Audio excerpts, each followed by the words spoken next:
In December 2017, a Reddit user was sitting in his garage, playing with his iPhone 6S. It was a normal day for him until he opened Instagram and noticed something.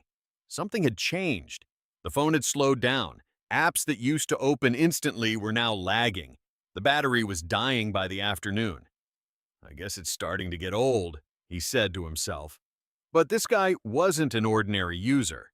He was curious, and he asked himself, is the phone really slower or am I just imagining it? He ran a few tests. He ran benchmark scores. And what he found shocked him. His phone's processor was being artificially throttled.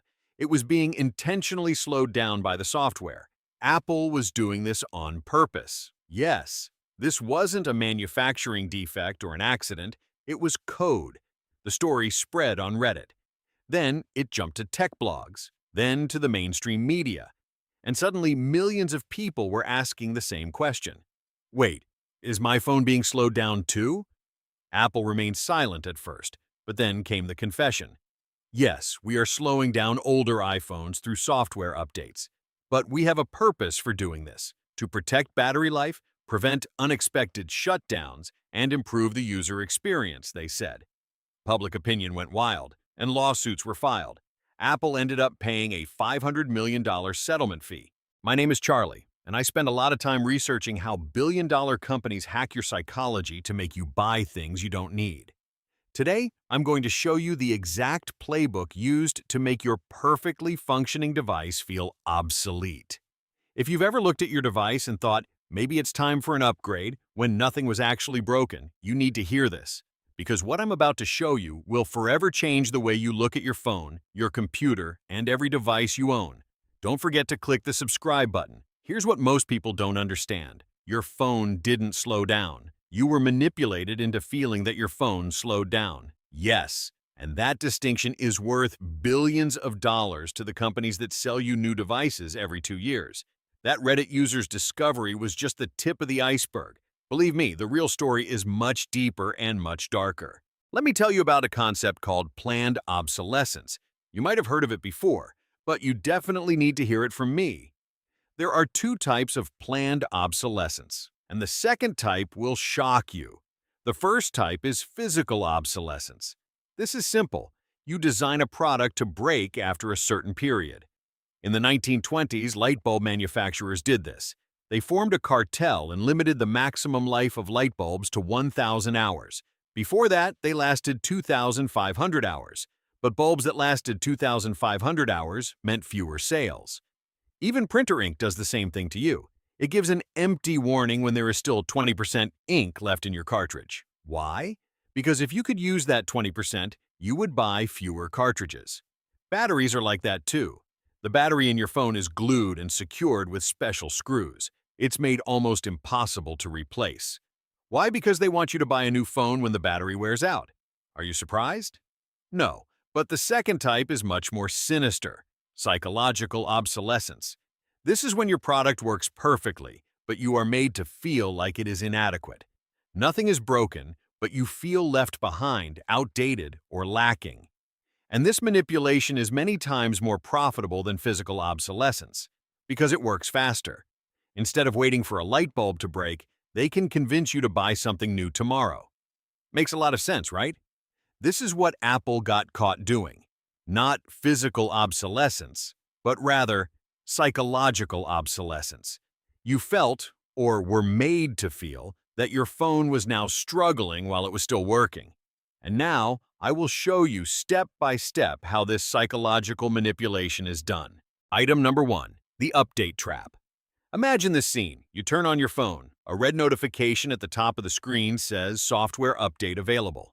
When you click it, you see performance improvements, security patches, bug fixes, and new features. Who would say no? This seems like a good thing. Better performance, a more secure system, new features. You press the update button without waiting. And here is what actually happens. That update was not optimized for your hardware. It was optimized for the newest iPhone, for the newest Galaxy, not for your 3-year-old device. That update uses more RAM. It requires more processing power. It takes up more storage space. and your device cannot meet those resources. As a result, your phone slows down. Apps that opened instantly now take 3 seconds. The battery that lasted all day now barely makes it to noon. WhatsApp opens with a lag. All apps feel a bit heavier. But you don't blame the update. You blame your aging phone. Maybe I should get a new one now. Research confirms this. After iOS updates, Google searches for iPhone slow increase by 70%. This is not a coincidence. It is a design. And the psychological manipulation here is what we call loss aversion. In behavioral economics, loss aversion is the tendency for people to prioritize avoiding losses over making gains. What do you lose if you don't update? New features, security patches, improvements. Your brain thinks, what if there's a real security problem? What if my phone gets hacked? What if I miss out on new features? So you complete the updates because your fear of losing is stronger than your desire to gain. And companies know this. That's why the update notification never goes away. It pops up every day. It annoys you. It bores you until you comply. Once you comply, the degradation of your experience begins, and you see this as your phone's fault. Our second item is the comparison shift. It's September 2023, Apple takes the stage, the lights go down, and the music starts. We are proud to introduce the iPhone 15 Pro. On the screen is the new technology with a gleaming titanium frame, the A17 Pro processor, the new camera system, the USB-C port. The presentation is magnificent and eye-catching. Every feature is described and shown dramatically. Every improvement is explained as revolutionary. You are watching, at home on the couch holding a perfectly working iPhone 13 that you bought 2 years ago. There's nothing wrong with it. But while watching the presentation, something happens. You look at the one in your hand and suddenly it looks different, thicker, heavier, slower, more old. Yesterday evening it was perfect. Today it is inadequate and clunky. The phone didn't change. Your reference point changed. In behavioral economics, this is called reference point bias. People do not evaluate what they have in isolation. They evaluate them by comparing them to others. Your iPhone 13 was flawless until the iPhone 15 Pro was shown. Now it's just an old phone, and companies do this on purpose. Every introduction is a show, dramatic music, flawless demos, enthusiastic speeches. They say, the future is here, and you feel like you're stuck in the past. But here's the reality. The iPhone 15 Pro is only 8 to 10% better than the iPhone 14 Pro. It's a very small improvement. But the marketing is so powerful that they make it feel like there's a 500% difference. In fact, research proves this. For 3 months after a new model launch, owners of the old model report 40% more dissatisfaction with their devices. The device didn't change, only the perception changed. The math proves this clearly. You buy a $1,000 phone every 2 years. Over 30 years, that's $15,000. But what if you used every phone for 4 years? $7,500. Half. If you invested that $7,500 at a 7% return, it would be $70,000 after 30 years. The price of simply waiting 4 years instead of 2, $70,000. Number 3, breaking compatibility. Imagine this scene. You discovered a new app through a friend and it looks great, so you decide to download it. You find the app in the App Store and click the download button. A message appears on the screen. This app requires iOS 17. Your device is on iOS 16. This app is not compatible with your device. Your heart sinks. Your phone can't run new apps, and it's now too old to handle today's software. And you think, I guess it's time to upgrade. But the truth is, your phone could actually handle that app. It's technically possible. Your RAM is sufficient. Your processor is sufficient. Your storage space is sufficient. But the developer set the minimum requirements high. Why? Because Apple encourages them. Because Google encourages them. They say, use the latest APIs. They say, support the latest features. And the latest APIs? They require the latest operating systems. And the latest operating systems work best on the latest devices. So, as a result, your old device is excluded. In a study conducted in 2022, they came across something shocking. 65% of Android apps do not support devices older than 3 years, even though those devices have the technical specs to handle those apps. Incompatibility is not technical, it's strategic. This is called ecosystem lock-in. Once you're in the Apple or Google ecosystem, leaving is painful. Your apps are there, your data is there, your photos are there, your subscriptions are there. Everything is there. And when that ecosystem tells you your device is no longer supported, you have two choices. First, change platforms and lose everything. Or second, buy a new device without losing data. Most people choose the second option because it's easier, because there's less loss, and companies design it that way on purpose. Item 4. Repair blocking. Now we come to the most sinister part, and this is going to really make you angry. Your phone's battery dies over time. Your charge that used to last all day now ends by noon. You constantly carry a charger. When you go to a repair shop, they ask you for $150 for a battery replacement. But a new phone is $800. Maybe it's time to get a new one.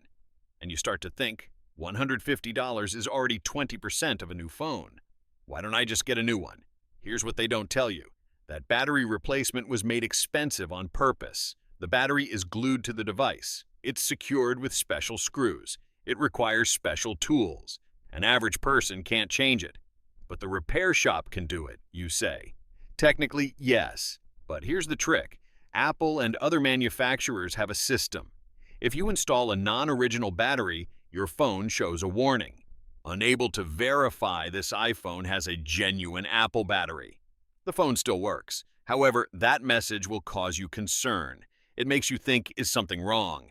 And many people just buy a new phone instead of living with that anxiety. The right to repair movement has been fighting this for years. They showed that if people could easily repair their devices, electronic waste would decrease by 30%, device lifespans would double, and consumers would save billions of dollars a year. But companies don't want this. This doesn't work for them, because long-lasting devices mean fewer sales. Here's the dark part. The average smartphone contains about $1 worth of gold, $1 worth of silver, and small amounts of platinum and rare elements. 1.4 billion phones are sold every year. That means billions of dollars worth of recoverable materials. But because repair is made difficult, those phones go to the trash, go to the oceans, get burned. It's a disaster for the environment, but a big profit for companies. Item 5. Social pressure and manufactured FOMO. Now we come to the most invisible weapon, and this works entirely below your consciousness. When you open Instagram, you see a post from your friend, an iPhone box. The caption is, "My new baby has arrived." And in the comments, "Wow, great, I want one too." Reactions of admiration are given. Something happens inside you while you are looking. A small voice. You're falling behind, everyone has that phone now. This isn't paranoia, this is evolutionary programming. Humans are actually social animals. For thousands of years, survival depended on being part of the tribe. Being excluded from the tribe meant losing your life. That's why our brains constantly ask, am I still part of the group? Am I falling behind? And companies hack this programming. I'm using Apple as an example because it's the best example of this. Apple holds a grand launch every September. Thousands of people watch. Everyone talks and shares. And if you don't buy the new model, you feel left out. Research confirms this. After a new flagship phone launch, people with old model phones report 40% higher dissatisfaction for 3 months. The device didn't change. The social context changed. Here's the even deeper part. This isn't just about phones, it's about status. In modern society, status signals have changed. It used to be cars, houses, clothing. Now, technology. What phone you use is a signal. What laptop you carry is a signal. What headphones you wear is a signal. And if you can't send those signals correctly, you fall behind socially. At least that's how it's made to feel. But the truth is, this is completely artificial, manufactured marketing. 50 years ago, no one measured your status by your phone. Because everyone's phone was the same. You just had a wall phone. That was it. Now, a new revolution every year. A first in technology message every year. and you try to catch up so you don't get left behind. But remember this, you are not in a race. You are on a treadmill and you are going nowhere. The real cost is more than what's in your wallet. But the real truth is, the cost you think of is not money, it's your mind. Because every software update notification that comes to you makes you panic. You feel inadequate after every launch you watch when a new model comes out. You feel a bitterness inside because of the FOMO effect after your friends post. Constant anxiety, a constant feeling of being left behind, a constant feeling of inadequacy. Yes, the cost of this psychological breakdown is certainly immeasurable. In 2021, researchers at the University of Michigan decided to conduct an experiment. They followed two groups of people. The first group bought the new model as soon as it came out, and the second group kept their old phones and continued using them. They tracked them for 6 months. Life satisfaction, productivity, happiness, stress levels, and general well-being. Actually, they saw no significant difference in the results. The happiness of people who bought the new model as soon as it came out did not show an increase, nor were they more productive, and there was no decrease in their stress. Even though they spent $800 to $1,200, their quality of life had not significantly increased 6 months later. Let that sink in for a second. People spend $1,000 and gain nothing. But you understand why they bought it, right? They bought it because they were made to feel that way. So, how do you get out of this trap? Now I will give you 3 rules you can use in practice. These rules have saved me tens of thousands of dollars, and I'm sure they will save you from technology anxiety as well. Our first rule, delay updates for 2 weeks. When the update notification arrives, press Remind Me Later. Wait 2 weeks. In those 2 weeks, go to Reddit forums, read the reviews, see people's experiences. They will definitely have shared their positive and negative comments. If there are complaints of slowdown, battery problem, or app crashes, don't update. But what about security, I hear you say? I want to tell you the truth about this too. Major security vulnerabilities are usually very rare, and they are generally not exploited at a personal level within 2 weeks. Don't worry, right now in this rule, what you are really being protected from is not hackers, but planned slowdown. Our second rule is that you need to clearly define what is functional for yourself. Before thinking about an upgrade, ask yourself this question. Does this device give a good result for all my needs? Can I handle everything? What I mean is not everything the new model can do, or everything your friend's device can do. It's everything you actually need. If your phone makes calls, sends messages, runs the apps you use, takes acceptable photos, and lasts through the day on a single charge, you can put that phone in the functional class. Being bored doesn't mean there's a malfunction. Your desire for renewal is not a necessity. The fact that something new has come out is not proof that yours is inadequate. In our third rule, calculate the cost. Before buying any device, estimate the realistic usage period, divide the cost by the number of days, and see the daily cost. For example, divide a $1,000 phone by 730 days, which is 2 years. It costs $1.37 a day. Now let's extend the usage. Let's divide a $1,000 phone by 1,460 days, which is 4 years. It costs $0.68 a day. The same phone at half the price just by using it twice as long. This math kills your upgrade urge. When you see that using your current device for 1 more year saves you $1.37 every day, that new camera feature doesn't seem so important. Here's what no one tells you about the update illusion. The companies that make your devices don't want you to realize how good your current device is. They need to make you feel inadequate.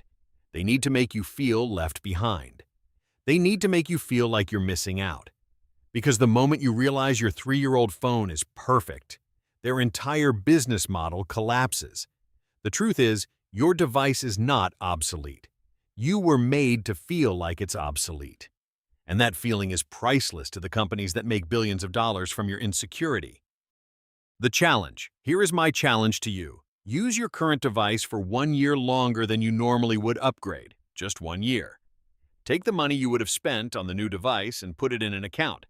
At the end of that year, honestly ask yourself, Did keeping my old device make my life measurably worse?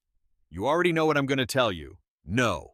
You will spend that year with the same phone, the same laptop, the same tablet, and your life will essentially be the same. The only difference? Your bank account will be fuller. And once you see this, you can't ignore it anymore. You start to see manipulation everywhere. In every product launch, in every update notification, in every best ever claim, in every social media post. And when you see it, you become resistant and immune to it. The trap loses its effect.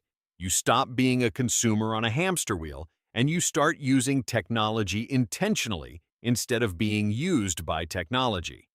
The device in your hand is probably perfectly fine.